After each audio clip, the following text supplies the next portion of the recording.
का नाम था खुशहाल। यहाँ एक चार लोमड़ी रही थी जिसका नाम था चंपा। कोई चतुराई था। एक दिन गांव के बीचों बीच एक अजीब पेड़ उगाया। रातों रात यह पेड़ इतना बड़ा हो गया कि उसकी छाया पूरे गांव पर पड़ने लगी। सबसे हैरानी की बात यह थी कि इस पेड़ पर सुनहरे रंग के आम लगे थे जो चमकते थे। बुजुर्ग कछुआ दादा ने सबको बताया, यह कोई साधारण पेड़ नहीं है। मैंने अपने दादाजी से सुना था कि हर 100 साल में एक बार जादुई आम का पेड़ उगता है। जो भी इसका फल खाएगा उसकी एक इच्छा पूरी हो जाएगी। लेकिन सावधान, पेड़ पर केवल 3 आम होते हैं। यह सुनते ही सभी जानवरों में हड़कंप मच गया। हाथी राजू चाहता था कि उसकी सूंड और भी लंबी हो जाए।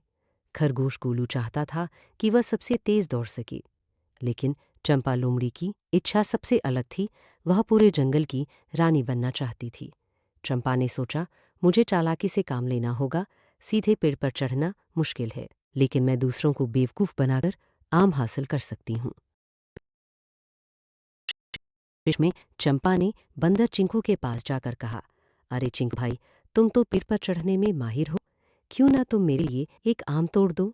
मैं तुम्हारे साथ उसे आधा आधा बांट लूंगी। चिंकू बंदर समझदार था। उसने मुस्कुराते हुए कहा, चंपा बहन, जादुई आम बांटा नहीं जा सकता और मुझे तुम्हारी चालाकी पता है। मैं खुद के लिए आम लूंगा। निराश होकर चंपा वापस अपनी गुफा में लौट गई। रास्ते में उसे एक छोटी गिलहरी गिल्लू रोती हुई मिली। चंपा ने पूछा, क्या हुआ गिल्लू, क्यों रो रही हो? गिल्लू ने रोते हुए कहा, मेरी माँ बहुत बीमार है। डॉक्टर उल्लू ने कहा है कि उन्हें किसी चमत्कार की ज़रूरत है। मैंने सुना है कि जादुई आम से इच्छा पूरी होती है, लेकिन मैं तो इतनी छोटी हूँ कि पेड़ तक पहुँच भी नहीं सकती। यह सुनकर पहली बार चंपा के दिल में किसी के लिए सच्ची हमदर्दी जागी।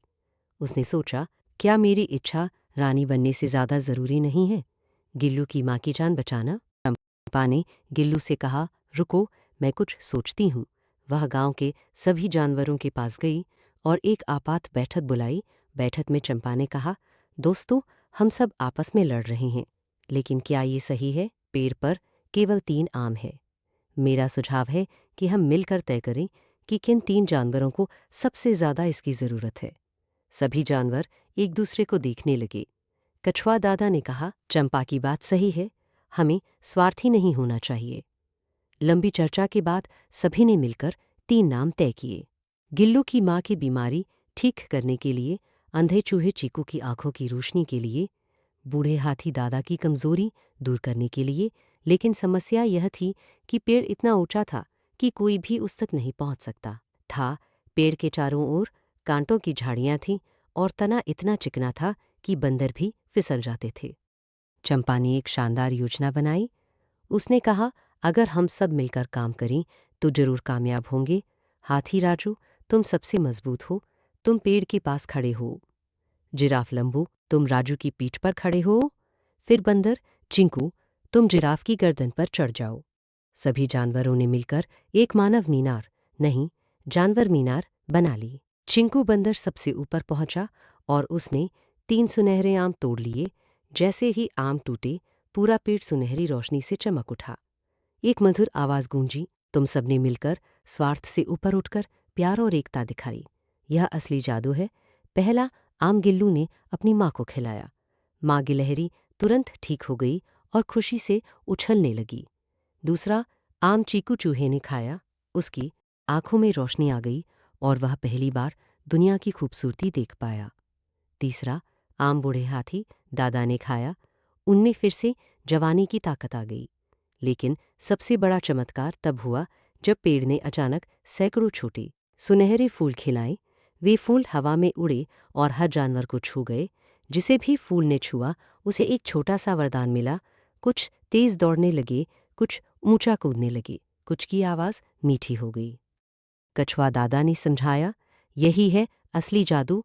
जब हम दूसरों के बारे में सोचते हैं, अपना स्वार्थ छोड़ते हैं, तो ब्रह्मांड हमें पुरस्कृत करता है। चंपा ने आज हम सबको बहुत बड़ी सीख दी। चंपा लोमड़ी की आंखों में खुशी के आंसू थे। उसने कहा, मैं तो बस रानी बनना चाहती थी, लेकिन आज मुझे एहसास हुआ कि सबके दिलों में राज करना असली ताज पहनने से बेहतर है। सभी जानवरों ने चंपा को कंधों पर उठा लिया और नाचने गाने लगे। उस दिन से खुशहाल वन में एक नया नियम बना। हर महीने एक दिन मदद का दिन मनाया जाता, जब सब मिलकर किसी ज़रूरतमंद की मदद करते। और जादुई आम का पेड़ वह हमेशा के लिए गांव के बीच में रहा। लेकिन अब उस पर साधारण लेकिन मीठे आम लगते थे, जो सब मिलकर खाते थे। पेड़ की छाया में बैठकर बच्चे खेलते और बड़े इस कहानी को सुनाते कि कैसे एकता और निस्वार्थता ने उनके गांव में असली जादू भर दिया। सीखा, असली ताकत एकता में है और सच्ची खुशी दूसरों की मदद में मिलती है।